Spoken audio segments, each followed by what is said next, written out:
Aksi main hakim sendiri yang teramat keji dan melanggar hukum kembali terjadi di wilayah ibu kota Jakarta. Seorang pemuda yang bekerja sebagai karyawan biasa di sebuah toko peralatan olahraga padel dilaporkan menjadi korban penyekapan dan penganiayaan brutal yang dilakukan secara berencana oleh rekan-rekan kerjanya sendiri. Korban dipaksa mendekam di dalam toko dan dihujani siksaan fisik hanya karena dituding melakukan aksi pencurian inventaris kantor. Korban dari tindakan sewenang-wenang ini bernama Abdul Latif, seorang karyawan baru yang tercatat baru bekerja selama 2 bulan di toko alat padel kawasan Kebayoran Lama, Jakarta Selatan. Sementara itu, para aktor intelektual di balik penyekapan sadis ini berjumlah 4 orang yang merupakan rekan kerja korban sendiri, masing-masing berinisial ASB, RRK, AH, dan juga DW.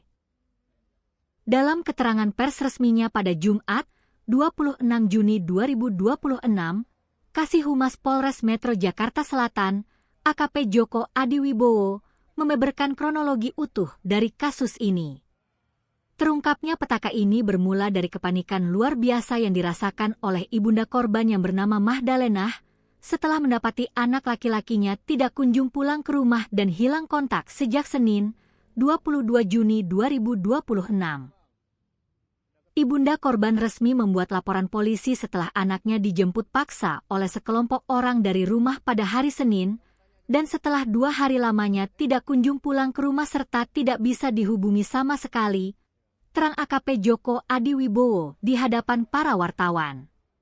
Berdasarkan hasil penyelidikan mendalam, motif utama para pelaku nekat melakukan penyekapan berhari-hari ini karena mereka menuduh Abdul Latif telah mencuri raket padel dari dalam toko tempat mereka bekerja.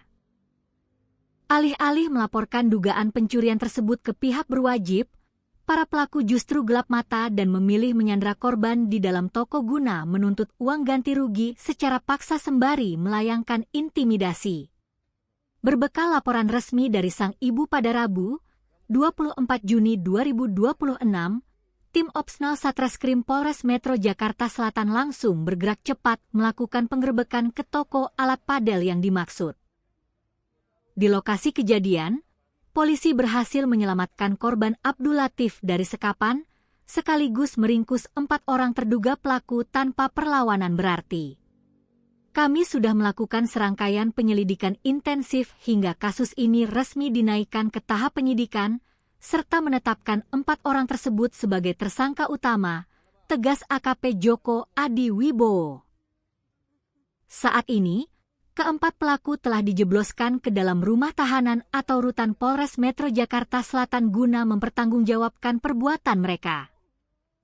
Momen haru sekaligus menyayat hati terekam kamera saat Abdul Latif akhirnya berhasil dievakuasi dan dipertemukan kembali dengan ibundanya di kantor polisi. Dalam video yang beredar luas, tampak pemuda tersebut menangis terseduh-seduh sambil memeluk erat sang ibu yang terus menangis histeris tidak tega melihat kondisi anaknya. Saat disorot kamera secara dekat, wajah Abdul Latif terlihat dipenuhi bekas luka lebam kebiruan yang cukup jelas, diduga kuat akibat dihantam secara brutal oleh para pelaku selama 2 hari masa penyekapan. Kasus ini kini ditangani penuh oleh Polres Jakarta Selatan untuk menjerat para pelaku dengan pasal penyekapan dan penganiayaan secara bersama-sama di muka umum dengan ancaman hukuman berat.